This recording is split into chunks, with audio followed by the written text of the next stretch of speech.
This video will focus on two terrifying New York subway scary stories.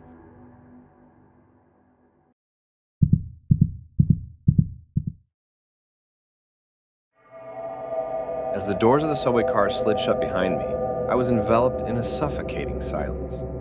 The rhythmic hum of the train filled the air, mingling with the echoing beats of the club still pounding in my ears. I sank into the cracked vinyl seat, the weight of my equipment case pressing against my legs like a leaden anchor. The dim, flickering lights cast eerie shadows across the empty car, twisting the familiar surroundings into a maze of uncertainty. I glanced around, my heart hammering in my chest.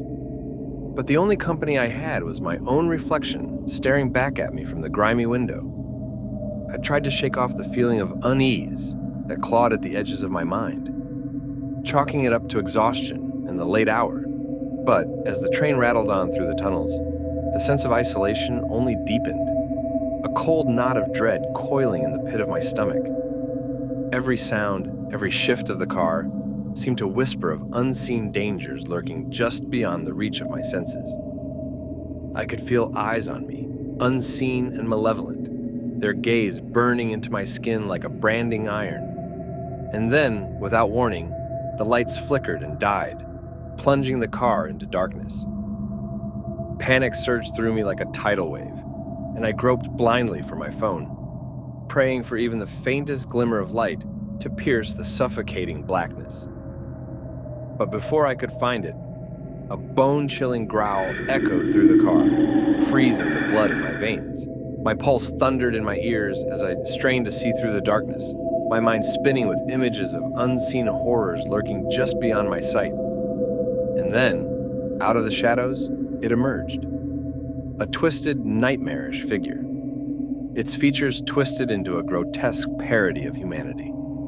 Its eyes gleamed with a sickly yellow light, fixed on me with a hunger that sent a shiver down my spine. I stumbled backward, my heart pounding in my chest, but there was nowhere to run, nowhere to hide from the thing that stalked me through the darkness.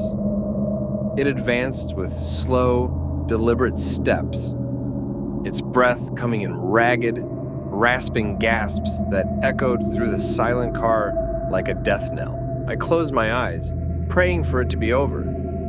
But when I opened them again, it was still there, inches from my face, its twisted grin splitting wide to reveal rows of razor-sharp teeth.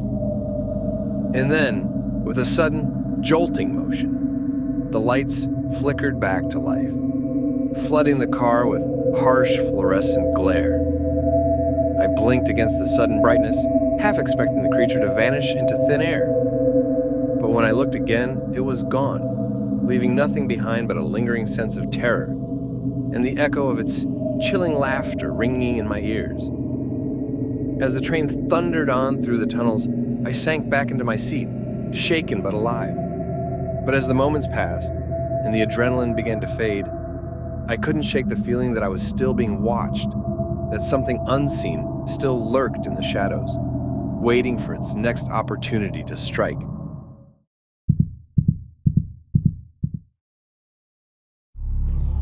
As I navigate the dark tunnels of the New York subway, my hands tightly grip the controls, my eyes darting between the tracks and the dimly lit dashboard.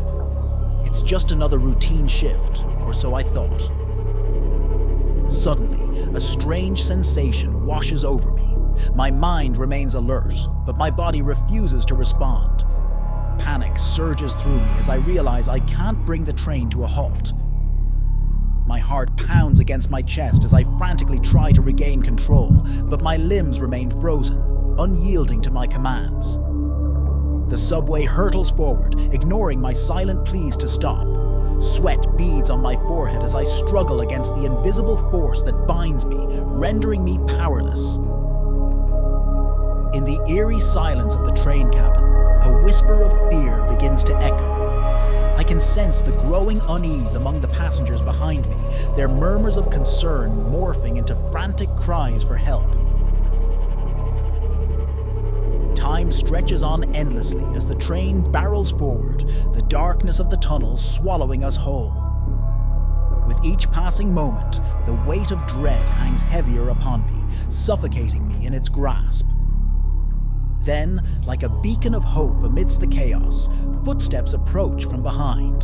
The door to the cabin swings open and worried faces peer in, their eyes wide with terror. My voice catches in my throat as I struggle to form coherent words. "Stop the train!" I manage to choke out, my voice barely a whisper. With a collective gasp, the passengers rush to my side, their hands trembling as they reach for the emergency brake. As the screech of metal fills the air, the train lurches to a halt, jolting us all forward. With a shuddering gasp, I regain control of my body, my limbs trembling with exhaustion and relief. But the horror of what just transpired hangs heavy in the air, casting a pall over the once mundane confines of the subway cabin. As I stumble out into the harsh glare of the station lights, I am met with a barrage of questions and concerned glances. But deep down, I know that no explanation will suffice for the inexplicable terror that gripped us all. If you have enjoyed these New York subway stories, please show your support by liking this video and subscribing to our channel Jump Scare Tales for more scary stories.